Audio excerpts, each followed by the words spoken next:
So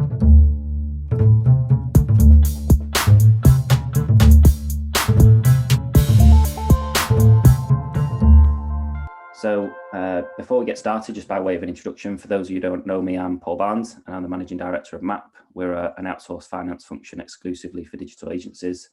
And I'm also founder of the Bulletproof Agency Network, which is an entity that's been put together by 4 different professional advisors. So we've got legal, insurance, business finance and personal financial planning. And myself, Adam, Steve and Mike are all committed to adding value in whatever way we can to digital agencies, be that directly or indirectly, like we're doing today with our wonderful guest speakers. So we're always interested in understanding what your challenges, your needs are, and what sort of content would be useful to you. And a lot of the discussions recently, both with clients within the WhatsApp community and in networking, has been on the subject of project management, and delighted to see so many of you here today. So just by way of reminder, really, the Bulletproof newsletter went out earlier this month. I will just pop the link into the chat now, because there should be some useful stuff in there for you. A lot of it is in regards to preparing business for exit. So Adam talks about, from a personal financial situation, how you work out your number, if you like, and what your exit from the business looks like from a personal perspective. Mike talks about making sure that you've got the right insurances in place. MAP talk about building a robust finance function that helps you to have robust financial operations that can help you through the due diligence process and as you scale your business. And then Steve talks through BLM about the importance of due diligence and how to get it right. So it should be some useful content in there for you. Even if you're not in a position where you're looking at exiting a business anytime soon, you know, the same best practice still applies, and you should get some good nuggets from there. So without further ado, I'm going to start the session with Jay. Just as a reminder, if you could put any questions, we welcome all and every questions. There are no stupid questions. In fact, we like the stupid questions because they're the easier ones to answer. So if you can post your questions in the Q&A box rather than the chat, it just makes it that easier for me to administer. I'll save all your questions until the end of the slot, just in case Jay or Craig are about to answer it through their presentation. But anything that comes to mind, slot it in the Q&A. And then when it comes to the end of the slots, I will sort of feed those questions onto Jay and Craig. I appreciate that some of you got a hard stop of 11 o'clock, so we're committed to making sure that we get through all the content by 11.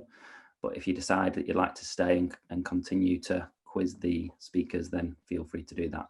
We'll make sure the content's done by 11, so those of you who do need to go can disappear. Okay, Craig, we'll see you in about 25 minutes, and I will welcome Jay Neal. So Jay is the founder and managing director of Agency Works.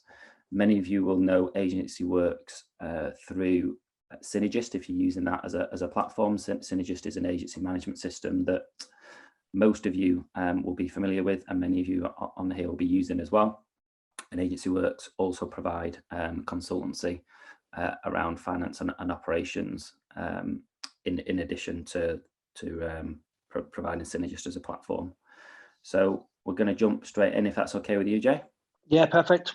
I'm just going to fire some questions at you based on what we think our audience are looking for. Okay. So the first question is about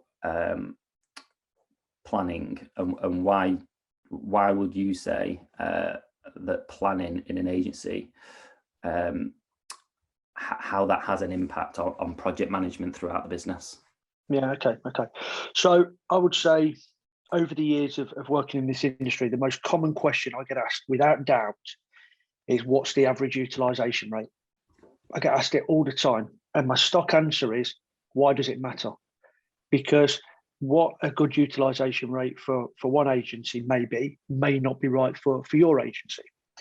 So for me, you need to start with a true line in the sand of what are you looking for your team to deliver. And in order to do that, you've really got to speak to each individual on a one-on-one basis, or so I believe, to find out what is it you're actually asking them to do. what do you ask them to do in their day-to-day role? Because only by doing that can you get a real true understanding of what the capacity of the agency is. So as an example, if you've got a team of, say, 10 designers, this would be a common thing I would see, where they'd say, well, 10 designers, we're going to apply an average utilization rate of 75%. And then times their 75% by the amount of hours, and they'd say, well, that's how much capacity we've got in the business. But if you just take that team of 10 designers, in there could be a creative director who gets involved in the new business pitches, which isn't chargeable, or gets involved in actually managing the team. You know, there's occasions where one of the people are great at IT, so they pick up the agency IT issues, and very quickly those hours get diminished away. So what you thought was your true capacity is no longer the real capacity, and that has a huge impact on what you have available to deliver the projects. Mm. So for me, starting with the planning is always the key area. Yeah. How much time have you really got each week to be able to sell to your clients? Yeah. What is that real number? Because that drives both the capacity and the planned revenue for the business. Yeah. And like you say, this is about planning the business generally, because within those things that you talk about there, you're going to challenge whether that stacks up. So we need to be realistic and say, as you say, you know, these people need a lot of non-chargeable time. So we're going to be realistic and reduce that utilization rate. Then we're going to see what once we've done that in detail, we're going to see what numbers that kicks out in terms of revenue capacity. And then does that help us deliver the profit that we want on today's makeup of business? Correct. And what it will also do, when I've gone through this process with agencies, you get a better buy-in from your team. You're not saying to Paul, your utilization rate is 75% or whatever that figure may be. You're having an adult conversation with Paul around, what do I ask you to do in the business each week? And that way you get this individual buy-in to, I use the word utilization target, but to that commitment from that person. And then the other thing the agency has to consider is you then have to physically sell that amount of time each week. You know, it is like having a warehouse full of stock. If Paul works 40 hours a week and we decide through the conversation together about what we ask Paul to do, that you can be 75% utilized, so there's 30 hours a week available. As a business, you have to sell that 30 hours a week in order for those numbers to come out. Yeah. And I think it's having the understanding around that then starts the agency on the path of better decision making around the projects they may take on, and the projects they may decide not to take on. So that would be my biggest tip: get your planning spot on. I see it as like zooming in and then zooming back out again. So you zoom in on something that's, you know, quite detailed in terms of the capacity plan, which might feel like, you know, you're going off a rabbit hole, but you're doing that in order to then zoom out and say, like you say, well, can we sell this amount of work? Yeah. Does that match up with the kind of opportunities that we're getting and the kind of marketing that we're doing? And as I said before, have we got the structure of this business right? Because that revenue capacity, we're not saying that's the maximum, are we? Because if we get into like value pricing, there could be ways of delivering more revenue than your capacity, but we're saying that's the makeup of the business that we've got. Correct. And therefore the marketing and the sales and the new business drive needs to match with the skill set, utilization, and day rates of the team that we've got. Correct. Yeah. And typically I would, if you did that calculation and you said, okay, well, from the team, we can deliver 2 million of gross income, then you'd look at, well, what percentage of that do you think is going to come from existing clients? Typically, I think it should be around 75 to 80%, which then leaves you a new business shortfall of 20 to 25%. The lower you can get that, obviously, you know, the better. But that seems to be a typical makeup you would see. But to your point there, Paul, it is then saying, okay, you know, if we've got this amount of capacity in the digital team or the design team, you've got to physically sell that amount of time. And something I've seen recently in agencies where they may be transitioning from what they previously their offering and their proposition was, and you see an increase in freelancers being used because they're selling a new service that they don't have the skills internally to deliver. So they're bringing their freelance people in to deliver it. So it's driving the costs up. But then the internal resource they've got, there's not enough work to cover those people. So you're then in this situation of, you either need to sell more of that time to cover those people, or you need to upskill them to be able to deliver what you are selling. Or unfortunately, if you're no longer going to be selling that product, there's a redundancy in the business. So the planning really does help keep that laser focus on that, which drives the capacity and the revenue. So in order to go and win your new business, we need to first of all have a capacity plan that works out the type of work and the volume of work that we need to win. Then you go and win that work and hopefully find a match with the resources that you've got. The next step then, and I think what many people are on this webinar today to learn about, is why then do we have so many issues around scope creep and the project falling off track? So you've worked out what work you want to win, you've won it. What happens next, and what tips? What happens next?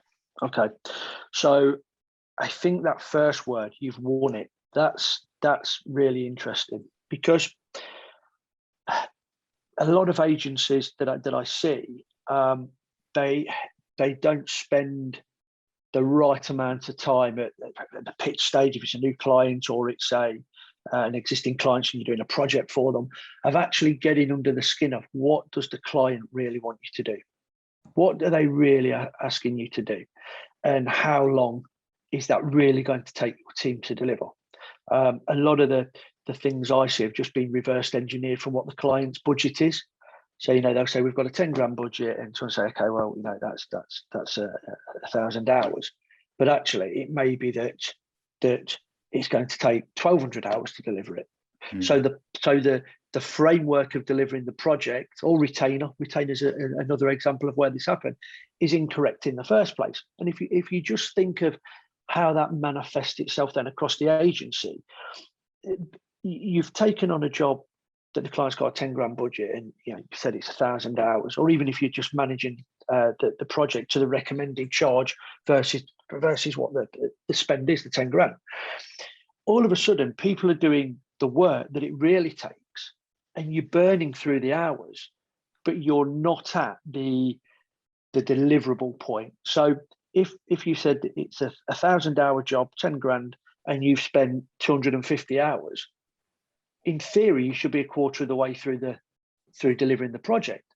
Now, if you spend 250 hours and you're not a quarter of the way through, because the project should have taken 1,200 hours, straight away, the morale of the agency or the team working on it comes down, because the framework wasn't correct in the first place.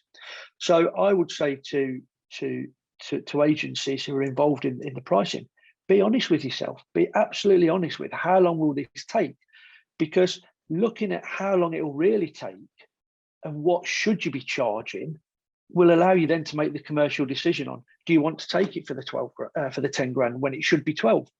Chances are you might, but you'll be doing that in a position of strength, saying, look, this is what we know it'll take, but this is what we're prepared to do. But then everybody within the agency is working to the correct numbers, not some client's budget that you could never deliver the project or the retainer in that period anyway. Yeah, and that's that challenge, isn't it, of not just doing it because it's landed on your table and you've got an opportunity to get a big name under your belt. You can't run an agency like that. You have to set your stall out as this is the price that we need to be able to charge. If we've decided we need to charge £100 an hour, we need to endeavour to stick to that. Otherwise, there's no surprise at the end of the year when we see that we've not made the margin that we planned for. Yeah, I think in the agency landscape, a lot of people on this call will have heard of this before, but the 3 Fs, why are you taking this client or this job or this retainer? And it comes down to fun, fame, or fortune.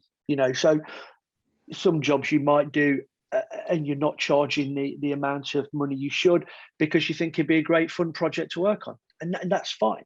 Or you might say this is a mark client and it's great to have that name. That's fine. But the key is it's planned and you know why you're doing it, rather than just fudging the figures to go, oh, they got 10 grand, right? That means we've got 1,000 hours, and then not being able to deliver what the client wants in that framework. Yeah. In reality, do you see, I'm not going to say many agencies because there's not going to be many, but have you seen good examples of agencies that have managed to move beyond selling time and doing value-based pricing properly? Honestly, no.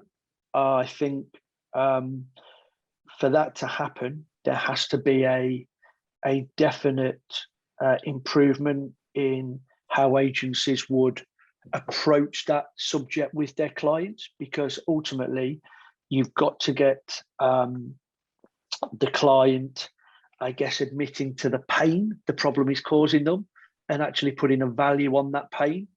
Without a client putting a value on a pain, it would be very difficult to put a value-based pricing. And being really honest, a lot of the account management teams that I see, and the account directors, even new business, it's not their fault, but they've not been trained in the way to do that effectively.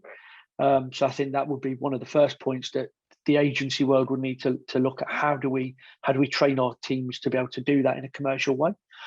And then coupled with that as well, Paul, I think, I hate using this word, it comes up all the time, but the dreaded procurement people as well, that just come back to, well, what's your hourly rate? But then I think that comes down to the agency being brave. And if you have done your planning and you know what your proposition is about, then I think you would have a stronger chance of being able to implement a value-based pricing model. What you don't want to do if you're implementing a value-based model is then spend all the hours to that value. Because the idea of a value-based model is, yes, it should be 10,000, but you're charging the client 20 because that's the value to the client. So what you don't want to do is then sell it for 20 and spend £20,000 worth of time. So it still does come back to this estimating, going, how long will it really take? What you can then sell that for comes down to the commercial decision and the 3 Fs. Yeah. But the time based is the minimum you want to sell it for. If you can sell it for more, ideally. Yeah. And resource planning is obviously key and a big topic, because doing a capacity plan like on a spreadsheet like we'll help our clients do gives a good broad picture of the revenue potential of the business and the type of work they want to go after. But resource planning evolves from that, doesn't it? Because that will look at any period of time. Who's in the business next month might be different to who's in the business this month. It might employ people, let people go, might be people on holiday, might be people working on internal projects and other client projects. So what advice do you have for agencies looking to get a better view of live capacity in order to find the right type of work and allocate that right work? Yeah, I think one of the things I see in agencies is this mix up between a timeline and the effort required. So, we might see things where they say we're really busy this week, we've got 10 projects on, but when you look at the 10 projects, there might be 10 hours in each project, where there's 100 hours and you've got capacity to do 200, where you could have one project on that needs 300 hours. So it's about understanding the timeline of when the effort's required, and then what capacity do you have at each of those periods. And to do that requires time and effort from within the agency. And it's often the one area of the business that gets left to not chance, but it's who's actually picking up. In agencies where there's an operations director, it often falls under their remit. In agencies where there's a studio manager, they would be responsible for making sure that happens. But there are a lot of agencies that actually don't have those people in place. And I always liken it to, if you've got 10, 15 people in an agency, you've probably got effectively £1.5 million worth of stock. Hours are effectively stock, but there's no warehouse manager controlling this £1.5 million worth of stock. Sometimes the creative director picks it up and says, well, Jay, can you work on this? And Paul, can you work on this? Sometimes it's the account management team saying, well, I need you this week and I need you this week. And then there's sort of a bun fight on a Monday of who gets who. So the visibility is often quite poor in reality if you think of what you're actually selling, which is hours of stock.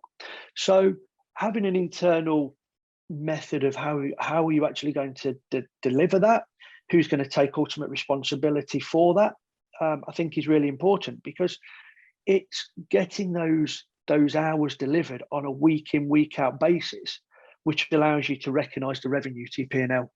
And if you're not managing that well, you're going to always be sort of chasing at the end of the month. Yeah. Okay. What would be like your number one tip for managing scope creep then? Because that's the number one thing that I think, you know, people have highlighted. Yeah. The biggest So issue. And the bigger projects in particular, Jay, where, you know, like you talked about the 1,000 hours thing, like 1,000 hours to predict and plan out in advance of that beginning could be a long time frame, and you could have a project that's 5 or 10 times the size of that. So how do you go about reducing the risk of that of the large project going out of scope? So I think scope creep often comes down to, I would say there's two key factors that I see. One is where we touched on earlier, where it's just not planned correct in the first place. So once you see that's happening, then what I would advise is just revise your estimates. Just revise how long it's going to really take, so that you can bring it back to the correct framework, the correct line in the sand, and everybody knows what they're working to. So that's really important. You know, if you've spent these hours, you go, we're nowhere near here, re-establish what you do need and make sure the plan's correct as soon as you can. The other thing that's interesting on scope creep is where the agency actually isn't selling all the hours that it has available. It's not selling all the capacity. And scope creep can then often happen because there's nothing else for the person to work on. They've got that in their diary. There's nothing coming through. So they think, well, I may as well make this even better. May as well indulge it. And all of a sudden the project's going over budget, but actually it was because there was nothing for Jay and Paul to work on. So they spent the time on there. Yeah. So, which seems all right in isolation, by the way, doesn't it? Because if there's nothing else to work on, but the problem is does that then create the habit of absolutely not sticking to your agreement? Correct. And then what you end up with is, yes, Jay and Paul achieved their 75% utilization, but the recoverability was really low because we actually couldn't charge those hours to the client because there was nothing else for Jay and Paul to work on. And that's where it comes back to that initial planning. What have we got available as a business? Have we got these hours that keeps Jay and Paul busy on this project and then straight on to the next project? So I think those are two big elements: the estimate being correct, and then managing the team to be working on things that are chargeable, not just working on a job because there's nothing else for them to work on, but really nailing down with a client at the beginning, what is the brief? What is the brief? And for that brief, this is what we're going to deliver, and this is the cost. And I think sometimes, again, it comes back to commercial knowledge of account teams, but having those honest conversations with a client, and also just digging deeper and asking questions. Use a client's brief. Use vibrant colours. What does that actually mean? Is it red? Is it blue? Is it green? Just getting under the skin of what that brief is, so that when the account team are briefing the delivery team, be it digital, be it creative, they can say, this is exactly what the client needs. This is exactly what the client's asked for, so that you're reducing that ability for the client to say, yeah, that's not quite what I meant. What I really meant was this. So I think all of those three things, in terms of making sure the estimate's right, really getting down to what's the client's demand of this brief, and then making sure the team are working on that project to the most efficient way, will really help you do that. And also, if Paul, you're on a project and I say, right, you've got 8 hours to do this today, and you look at that part of the brief and you say, I'm going to need more than 8 hours. Flag it at that point. Don't do the 10 hours and then say, oh yeah, I went over because I needed more time. Flag it, because that's the only opportunity you've got to make a decision on, are you doing more hours or aren't you? Once you've done them, you've done them. So having the ability in the business to communicate that is really important. I expect that's one of the most tough nuts to crack, because if you've not created that culture now, and you need the sea change in culture of maybe young, junior, inexperienced people that have been used to going over, and then retrospectively holding the hand up, I've gone over, and now you're asking them to do it in advance, which A, means they need to identify that they're going to go over, and then B, have the confidence to sort of hold your hand up and come forward with that. But it does all come back to that initial planning. If you've been involved with those individuals and said, okay, this is what we ask you to do in the business, this is what we believe your utilization is, but we've worked on it together, so it's not just me telling you, we've come to that conclusion together. You're aware that the responsibility of the business is to find those hours that are chargeable for you. You create that culture of people being more commercially aware, feeling they can have those conversations, and actually I think it just feels like a more adult way of working, that people can say, look, I've got this, but I think I'm going to need more time, because they're built into the commercial picture of the agency. And as an absolute minimum, you want to let the client know if you're about to overservice them, as you don't really want to be overservicing them, but what's the point in putting extra work in and the client doesn't even know about it? So if you're going to go a couple of hours over early on, and you believe that's right and proper to do for the relationship, then if you're not going to charge the client, tell them, by the way, we're about to go on this, so that you buy some goodwill for later down in the project. Absolutely. But again, that comes back, I think, to a confidence thing, and that's a confidence area and a commercial area that, again, across the agency landscape, I don't think we do enough in training our teams on the commercial realities of running an agency.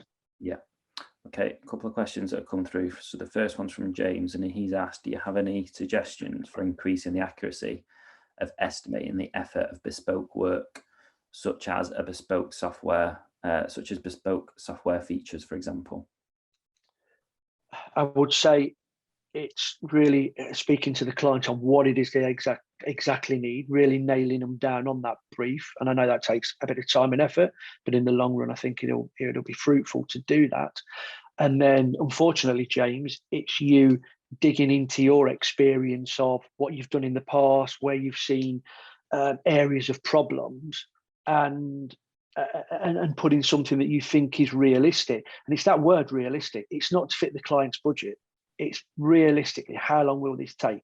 If that means realistically, you should be charging the client 25 grand and he's only got a 15 grand budget, then commercially you make a decision on whether that's right for the agency to take that project or not.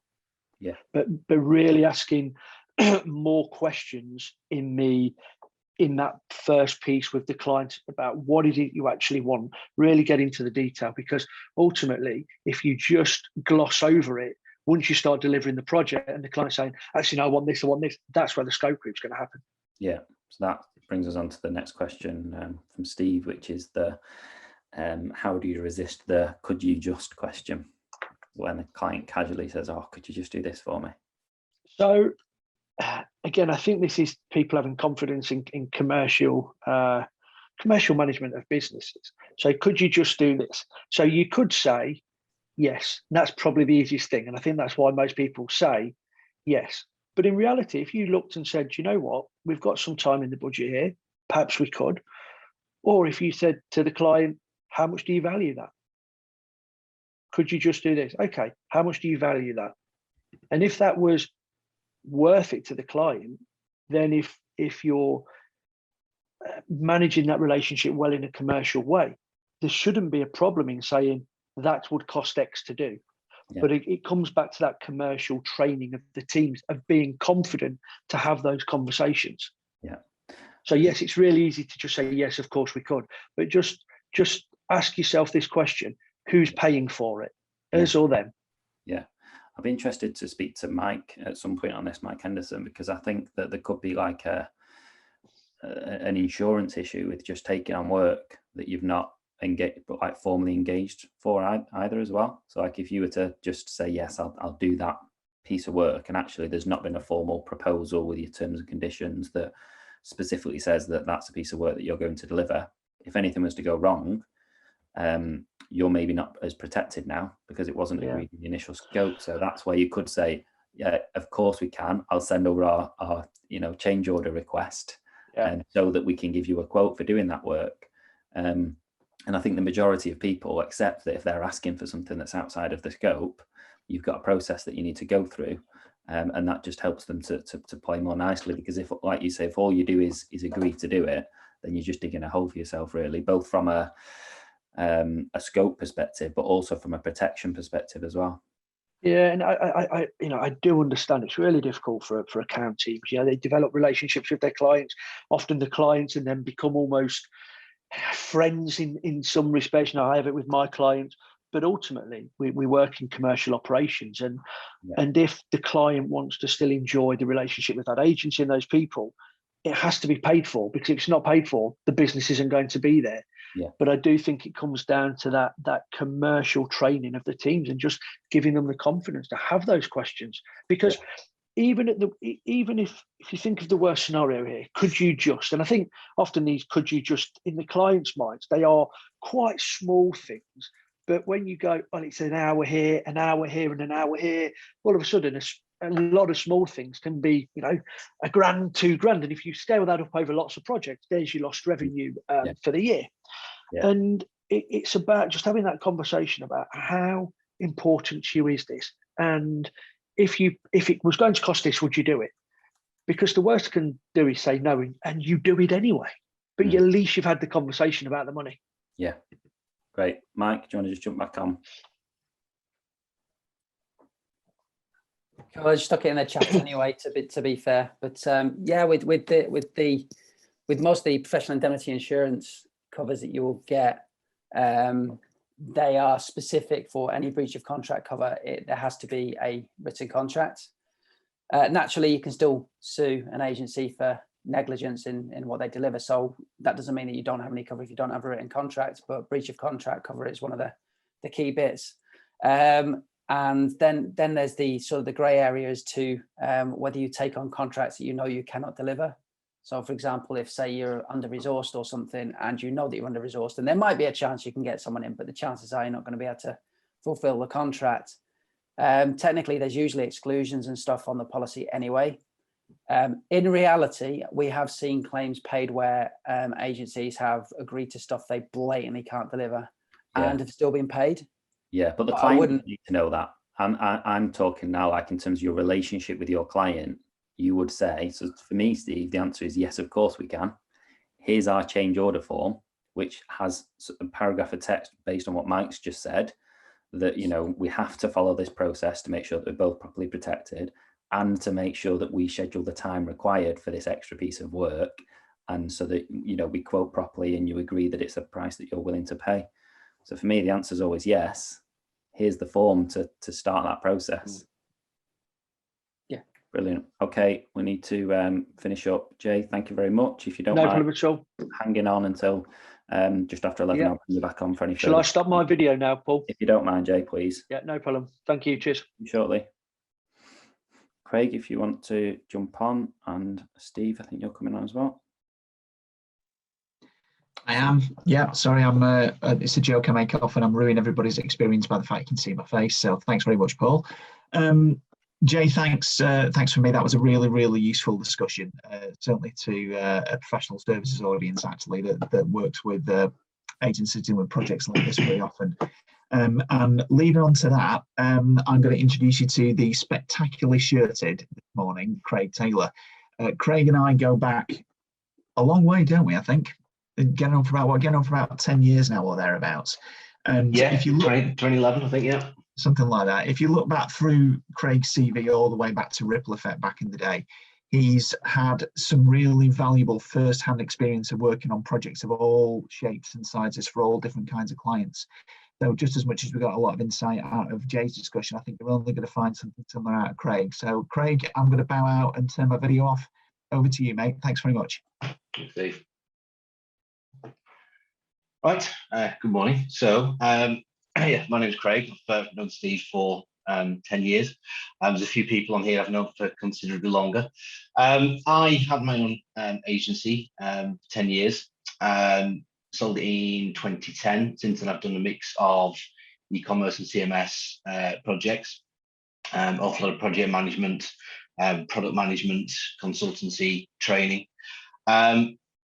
A few years ago, I really started to look at why so many projects, and in particular digital, seem to go so spectacularly wrong. We do all the planning, we've got all the methodologies, we've got all the case studies, and it really started to boil down to me that it is so crucial in the planning stage that we understand, particularly psychology.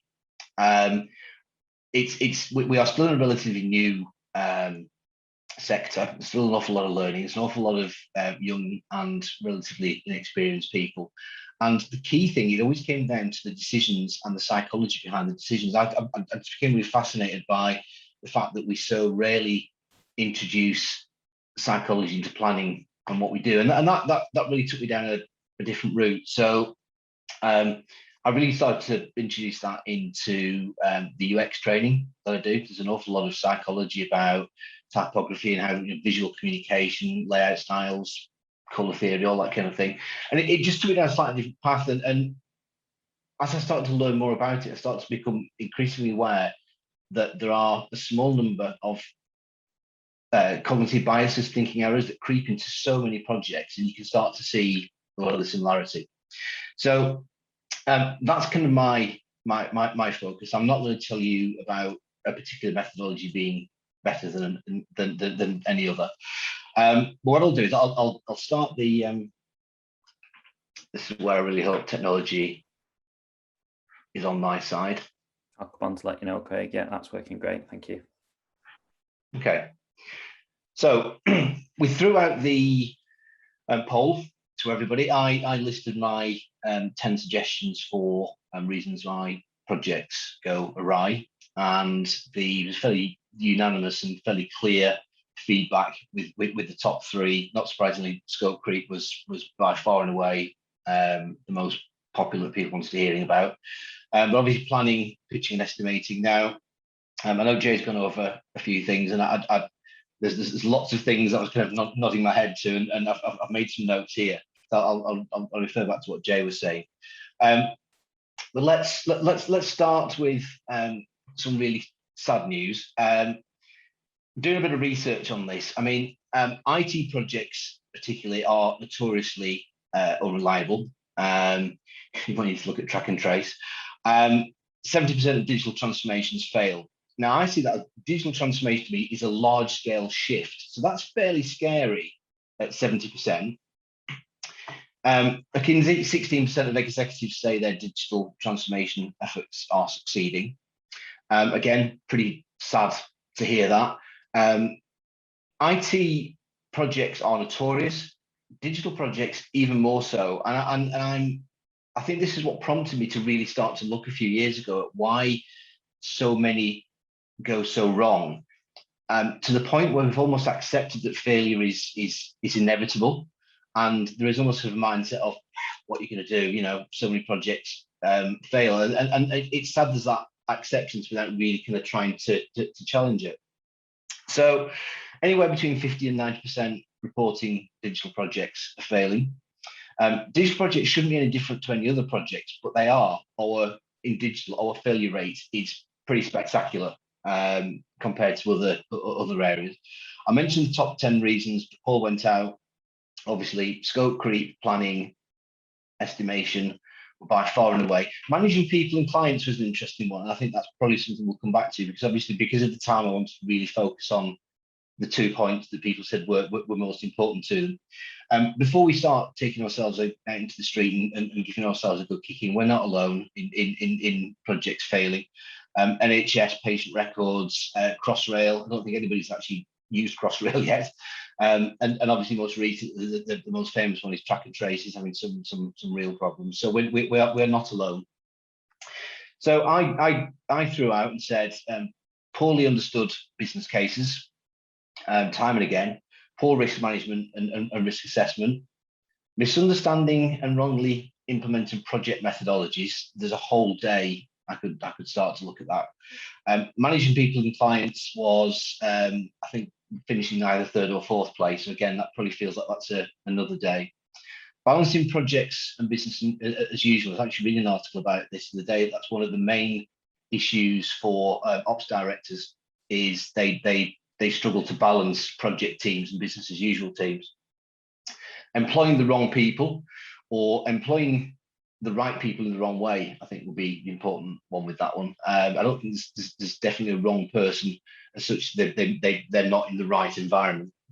Lack of leadership, particularly something I've seen of late, silos between departments where there isn't a clear leadership strategy, and therefore department heads sort of butt heads and argue about who's in charge of project. Poor project governance.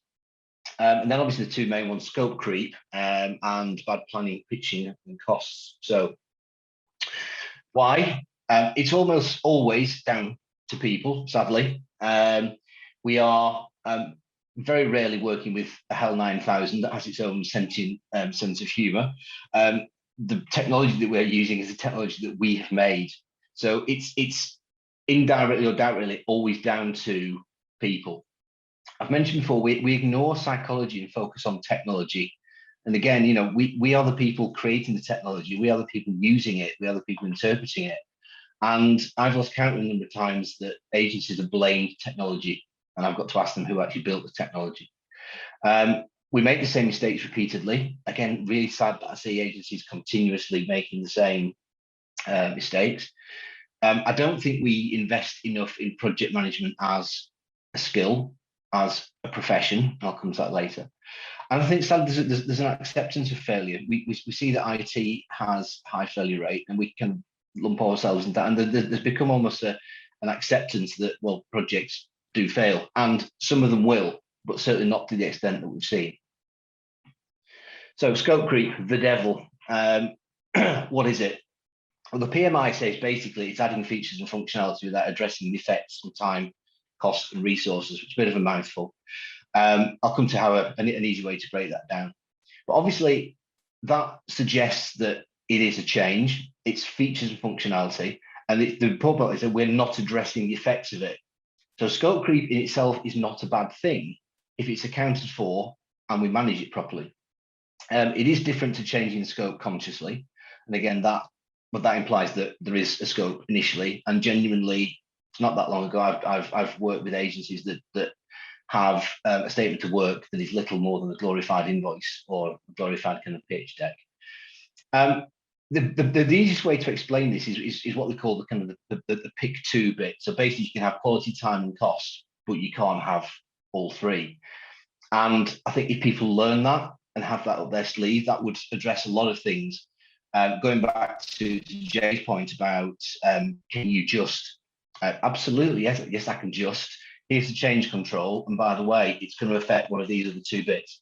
So basically having that up your sleeve and being able to use that in a clever way is really important.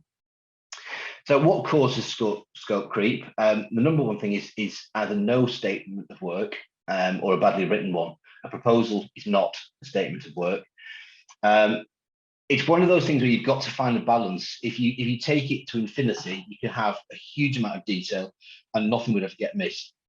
But that's not practical. So there's got to be a balance of there's enough information here for it to not be ambiguous and for there not to be disagreement. But you can't spend forever and a day writing a statement of work. You actually have to get some work done. Ask yourself, what does success look like? Now, this sounds like a strange one, but I worked on a project a few years ago where within a few days of me joining the client, I said, what does success look like to you? And they sort of brought out objectives and goals. And I said, no, what does it look like? You know, use your senses. What does it look like? What does it feel like? When will you have that nice warm feeling inside that you've actually succeeded with this? It might be that 90% of the functionality and 90% of what you originally did, that feels like success, but you've got to find that out. You've got to ask them. Poor relationship or communication with the client. I mean, this comes back to something Jay was mentioning about some agencies buying jobs and there being a poor relationship. we don't tolerate poor relationships personally. So I don't understand why there is an acceptance of poor relationships in business. Unempowered project managers and account managers, I'll come back to that. We need to accept that project management is a profession, it's a skill, and we need to invest and treat it as such. Project managers need to be able to manage, and that means making important and critical decisions. If they can't make important and critical decisions, they're not managing, they're administrating. And it's a subtle difference, but we have to value project management as a profession. Stakeholders. This comes back to when stakeholders are not engaged properly, and then halfway through a project, they'll suddenly stick their head up and say, well, I didn't agree with that anyway, and I want to do it this way, and I want to do it that way. Human nature, if you don't engage with all the stakeholders at first, they'll maybe want to do it a different way, a better way, or skew it towards their benefit. And that comes back to the bit I was talking about, heads of departments bickering about who the project is for. And that's where a RACI does come in. But a RACI is very much about roles. It doesn't look at personalities and the psychology. You have to watch out for dysfunctional stakeholders and understand that not everybody in business is always kind. And there are quite a lot of examples where the behavior really shows that. Understand human nature, understand that people are, unfortunately, always people. How do we avoid it? Practical tips: get a BA to write the statements of work for the project manager. It shouldn't just be a one-man job. The BA will probably, or should, look more at the functional side of it. The project manager should look more at the people, the project, the communication, the kind of the softer skills. But it is a two-man job. Explain change controls and do them early, even if they're zero cost ones. And this will probably be one of my number one tips for scope creep. If you educate a customer that even if there's a minor change with no real cost implications, there will be a change control that gets them into the mindset of, right, okay, I can't just say, can you just, because I get sent a change control, it takes me 2 hours to complete it. So it's cutting that off a little bit. Be prepared to say no, and this comes back to project managers being empowered. You have to be able to say no. And if you have a customer that doesn't want to hear no, that's not a good customer. That's not a good relationship. And sadly, and I've seen this in a few live events agencies, where they have a very strong account management structure where I actually turned a contract down not that long ago because the PM didn't speak to the client, and I think that's crazy. Be wary of rushing out incomplete work to please the client, particularly at milestones. Be very, very careful when you get to project milestones, what you're showing to the client, because at that point, they need to fully understand this is either a proof of concept or it's a stage, it's not the complete, because that is the common time when scope creep really starts to happen. They'll say, oh, hang on a minute, see what you've done there, but this is not where I thought it was going to be, or can you just? So when you're doing demonstrations, proofs of concepts, stage boundaries, be really careful. That is where scope creep tends to come in. Plan for it. I mean, building in some fat to a project is not a bad idea. Look at your past record as an agency. If you always tend to go slightly over budget, you need to account for that. And if you plan for it, it's easy then to say to the client, yeah, okay, we'll just do that, because you've kind of built the fat in already. And sadly, I've had to say to agencies, you have to be transparent, you have to be honest, and you have to be fair. Saying yes but meaning no will never get you anywhere. That passive aggressive behavior, I'll say yes, but then we won't do it. So coming on to planning, pitching, and costs, we all know that if you fail to plan, you plan to fail, but it still does. And this is where, I say, a few years ago, I really started to look at the psychology behind the decisions and the planning that we do. So what is planning? No matter what anybody says, it is still the best guess with the information you have at the time. And I think that's really important, that nobody can predict the future. When you are planning, you are guessing based on your track record, either as an agency or with the client, and based on what you've done before. You must understand that planning is subjective, it's not objective. Everybody has, if you ask 5 project managers, you'll get 6 different opinions on something. And you have to learn from mistakes. So, and you can never completely reduce, so eliminate risk. It's bringing it down to an acceptable standard. How do we get better at it? Some planning is always better than no planning, and you'll be amazed how many people still miss that one. Planning is a phase. Discovery is a really important part of the project, as important as the build, and include everybody. Don't ignore the junior developers. Everybody will have some sort of input into it. This is where I come to talk about the psychology side of it. So how do we get better at this? We need to understand that psychology and how we behave and how we think is so important to the planning that we do. And there are dozens and dozens of cognitive biases. I've picked out the ones that I think have the biggest effects on how we plan and our effectiveness. And I'll go through those individually. Survivorship bias, well, I'll go through them individually. Allow your PMs to be honest with risk assessments. So don't do wishful thinking. It will always come back and bite you on the proverbial. Just because you really want something and really hope something is going to go a particular way. Allow the PMs to be really honest and to be really conservative with their risk assessments. Adopt the right methodology. I've had several heads of e-commerce say, right, we're going to start working in an agile way, and here's a piece of software. Agile is in the mind, it's not a spreadsheet. If you don't have the right people with the right mindset, agile will not work. But more importantly, match the process to the client. Some clients might not be able to work in an agile way. I worked in a particular project where if they were quite old school. So if we had tried to work in a newfangled way, they wouldn't have got it. They were really big onto big, heavy Microsoft project spreadsheets, lots of planning at first. So trying to force our way of working with them was never going to work. So I'll go through the biases very quickly. I'm just conscious of time as well. So survivorship bias is basically when we only tend to read the good news stories.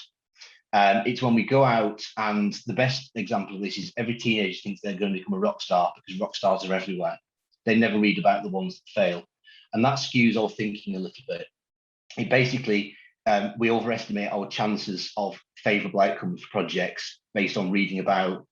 Quite often, we don't want to read about the bad news. The bad news often gets buried. We read about the really good news, and that skews our perception of our chances of being successful. The planning fallacy, again, is where we are unnecessarily overly ambitious at the start of a project because we really want it to work. So our thinking and our estimates are always skewed because of that excitement and that will for it to work at the beginning. So we tend to underestimate the amount of work that's involved in a project, quite often despite all the recent evidence to the contrary. Social loafing is a quick one that actually Jay was mentioning. This is about the fact that, talking about the utilization rate. If you have one developer and it takes one developer 5 days to do something, the argument that 5 developers will do it in 1 day is wrong, because the more people you add to a team, the less efficient they become. And there's a nice graph of, the more people you add to a team. It's because individually they can't be held accountable within a group for their individual performance. So they do slack off a bit, and there's really good evidence that supports that.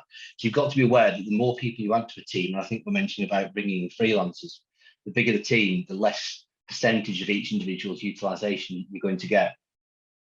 Groupthink is really dangerous because that's when we are quite, we are too brave in our thinking and decision making when we're in groups. When you're in groups, it's very difficult to put your hand up and say, I know everybody else here agrees with this, but I disagree. So what you tend to do, you tend to miss those objections by individuals when it's in groups. Confirmation bias, the reason I think why an awful lot of conspiracy theories get traction. We tend to go out and find the evidence to support the beliefs we already have, and that shows quite often in the way we estimate things, because we think, well, the client said that they need this doing in 4 months, so we'll have to make it do it in 4 months, and we'll kind of go out and find the evidence to support that. Again, these are all accepted cognitive biases. They all have an effect on how we plan. So how do we get better? I'm just conscious of time now, so I'll kind of rattle through this. I'm not talking about how we win more clients, because some agencies actually need less. Need to be aware over promising and delivering. Don't believe you're on a hyper pitch process. Don't buy clients, match and stick to your skills. This is something Jay mentioned. Don't go out and get projects that you don't have the skills to deliver, because there's a big checkbook there. look at this, there's another cognitive bias, neglect of probability. We tend to be more excited about going for bigger projects than smaller ones. So we'll tend to see a 10% chance of a really big project coming to success better than a 70% chance of 3 smaller projects. And that again is just something we tend to, it's the reason why the lottery always focuses on the really big jackpots. How do we estimate costs better? Be very honest with yourselves and with your client. Build in some slack right from the start and tell the client that you have a contingency budget. I've mentioned bringing change controls, even if there's 0 costs, get the client into that mindset that every action has a reaction from you. Again, another cognitive bias. If you're asking PMs to estimate, they'll always best base it on their skills. So if you ask somebody who used to be a JavaScript developer, they'll always want to use his technology. And again, you need to be aware of that PMs, if they've come from a technical background, will tend to want to use their own skills. Right, that's a really quick whistle-stop tour. I hope that's not been too quick. I'm going to stop my screen share now and see what... well, we've only gone down from 45 to 44 participants. That's very good. Yeah, that's a good measure. Yeah, well done, Craig. Yeah, it was, as you say, the keep rate was really high and people are still here now. So hopefully we've got some questions and people are going to volunteers to answer some questions. We've got Jay back online as well. So if you've got questions for either Jay or Craig, that'd be great. I'd be interested if you could just pop your own answers to this in the chat. Out of the things that Craig presented there, which of those issues are the biggest, most prolific, biggest headaches for you out of everything that Craig presented there? So he presented some quite specific challenges. I made some notes on like things like groupthink, as you said, Craig. That's not even just about project management. That's about working in groups, whether that's projects or just making decisions. I thought that was really interesting, and the theme between that and the point about more people being less efficient. They're both effectively growth challenges, aren't they? They're just challenges of growing a business and increasing their headcount. And it's things people really miss so often because they're not looking at the psychology of how we think.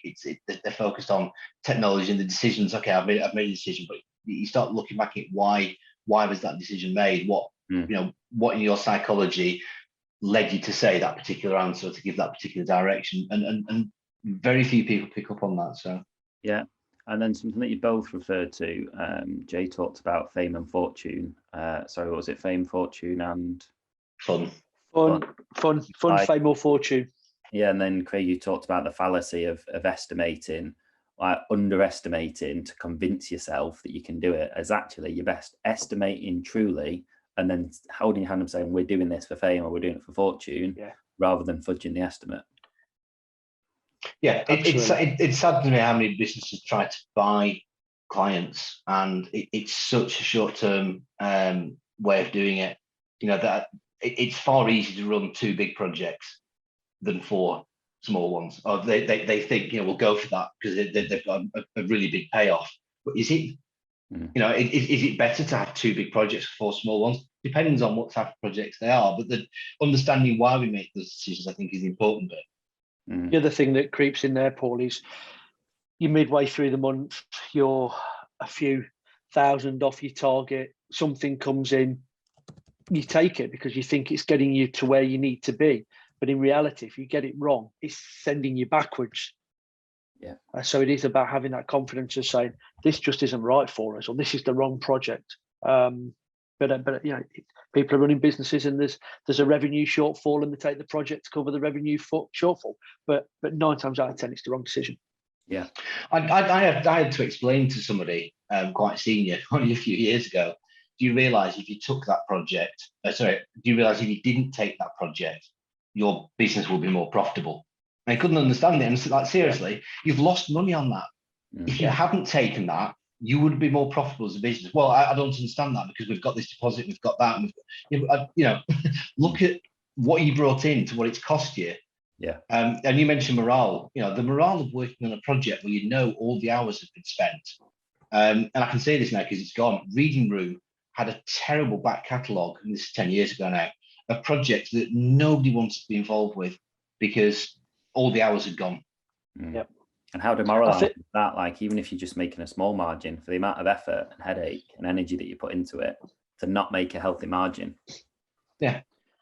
Nobody wants anything to do with them. They were just, no, don't want to do that. Craig, I think the other thing there that you said about explaining to a senior person, it's having that understanding of cash and profit, and getting cash in could be aiding the cash flow. There, they feel like they're short or whatever, so they take the project, and it's having that difference between going, yeah, I've got some cash, but actually I can't recognise any profit from there yet because we've not done anything. Yeah. And that, again, it all comes back to that planning of the agency and planning to make the profit based on the capacity and your skill sets, rather than just hoping you make money by chance. And I think where you're seeing those things, people are taking projects, it is to get that short-term cash in, often to fund some costs that are coming through, or even just keep the lights on sometime. But you're into this spiral then, because that job's not going to be profitable. And then the next one you take to cover it won't be profitable. And you end up in this vicious circle. Yeah, that's without meaning to plug, that's something that we found Synergist does really well. We've been undertaking a proper revenue recognition project with a client recently through Synergist. And it's that idea of being able to state how far you are through a project, rather than how many hours you've done as a percentage of the hours you quoted. How much of this project have we actually done? And that's the amount of revenue that you recognise. And many agencies' balance sheets and P&Ls, they're completely flawed, because they're full of deposits, they're full of invoices and money up front, but they haven't delivered the work. So it doesn't give a true view, and that can be really dangerous. That's not just an accounting issue. That could be really dangerous for you thinking making more money than you are, growing quickly, but actually you're losing money on the projects. Yeah, and that's a really, as you know, Paul, it's a really hard thing to change in an agency, because all of a sudden you're saying, okay, yes, I know you've invoiced £100,000 this month, and normally you'd see that in your P&L, but actually we're only going to put 20 grand in your P&L this month because that's all you've done. So it takes a few months for an agency's P&L to wash through.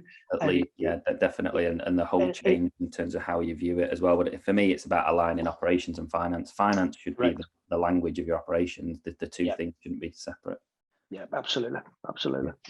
Paul, do you want to just quickly answer Matt's questions? I was going to say, Craig, go for it. Matt Forthrop, to be honest, the fact that you've asked the question, that you're collecting the data, says that you're kind of halfway there, because very few agencies actually collect that data. Basically, you just need to look and say, how wide of the mark have we been? So split it down into planning, delivery, testing, and for each of those blocks, say, right, okay, we in the past we tend to get around about 10-15% wrong.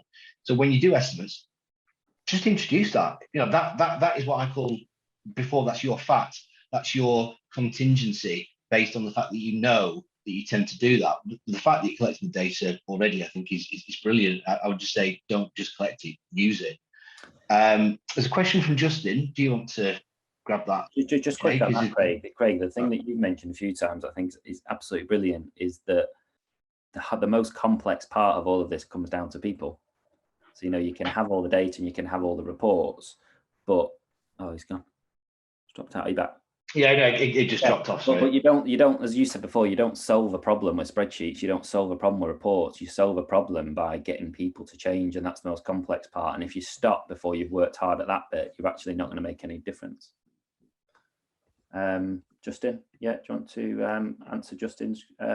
Jay, have you been able to digest that, or do you want me to read it out? Yeah, I'm just, so is this, how do you suggest that small agencies, less than 10 employees, deal with scope and project management? The overhead of employing staff for these roles really outweighs the benefits and needs. Yeah, it's Justin, that is a really good question. I think you have a situation where often in smaller agencies, the account manager is also doing the project management. And on one hand, you're saying, develop your client relationship, try to grow the account, and then wear your other hat, where you're trying to get the client to stick to the budget you've agreed.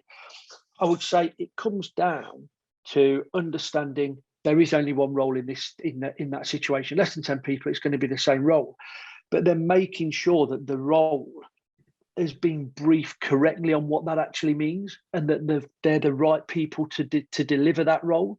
So if you know you need that type of person in the business, you're recruiting for that type of person, make sure the job description that you're putting out there absolutely fits what you're looking for. When you interview that person, do correct evidence-based questioning to find out, has that person got those skills? And if they haven't got those quite the skills you need, how do you then internally coach, manage, mentor them to be able to do that? It comes back to the commercial training and the confidence of the person to have those conversations with the client. But ultimately, Justin, I would say it's about setting your stall out with the client from day one. If this is how you operate as a business. Can those roles be outsourced, do you both feel?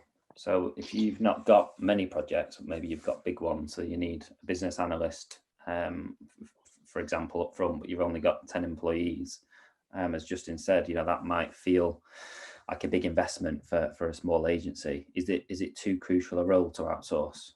I think, to me, if you have a project manager that does not provide return on investment, you've got the wrong project manager.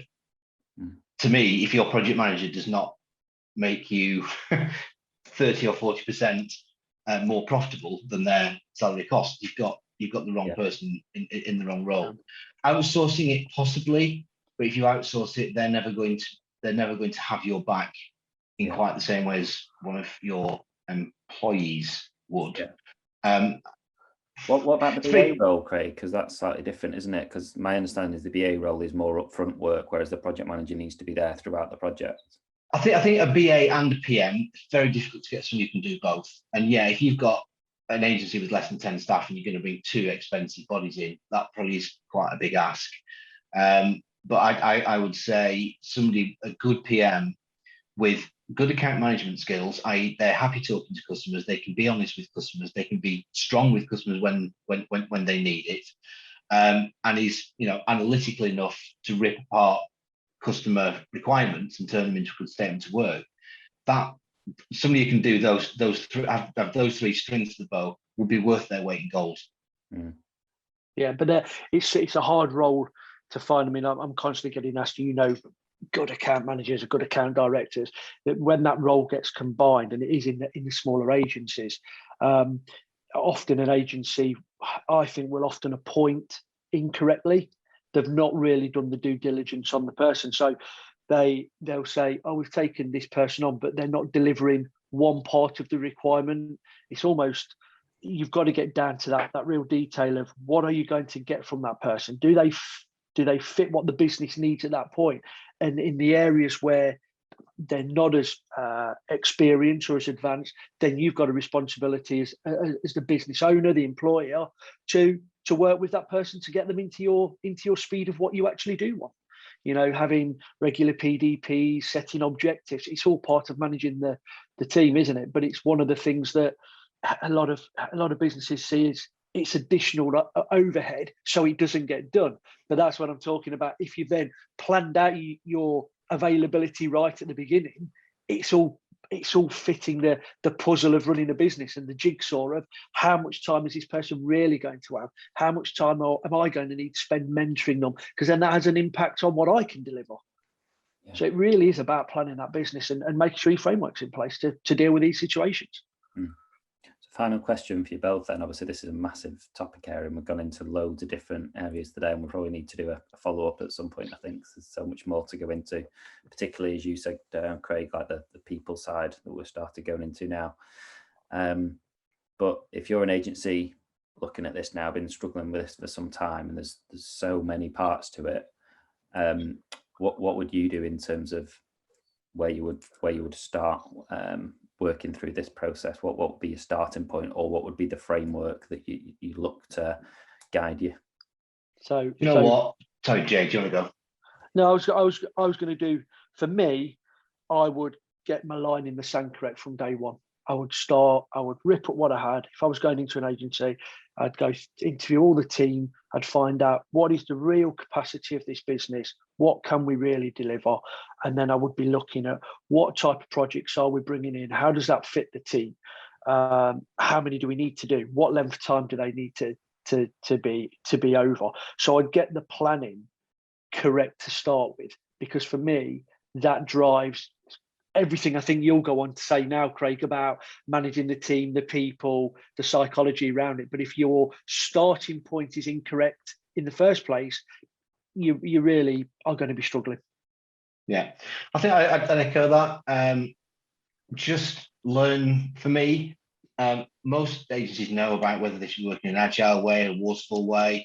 There's an awful lot of agencies really know their technology. They're doing great creative work, but learn your psychology. Go and read 2 books. There's one called The Art of Thinking Clearly by Rolf Dobelli, and Daniel Kahneman, Thinking Fast and Slow.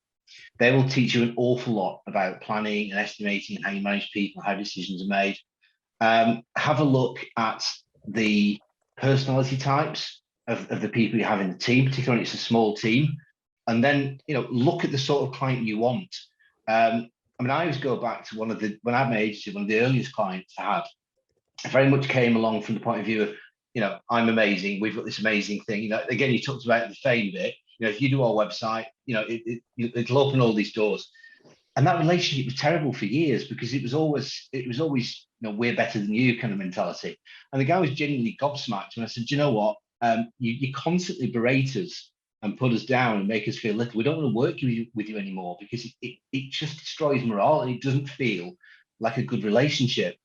And the psychology of who should we be pitching for, what type of customers work well with us, what sectors work well with us, what type of individuals do we work with, what type of individuals have caused us issues before, and know that psychology of the business and the decisions and the people, because that to me would be a really key differentiator between you and a lot of other agencies if you got a grasp of that.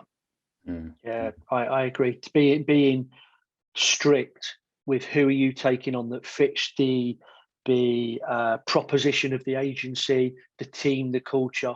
There's nothing worse, as you know, Craig, than having terrible projects that the team don't like working on with clients that don't value them. It's a spiral downwards. And it will also empower you and your team to say, make those decisions. I know you have to balance it up with the commercial realities of running a business, but if you're, say, going back to the place, if you're doing your planning, if you're strong on your proposition, if your marketing, if your content's going out, is all driving, these are the type of clients, these are the type of projects we work with.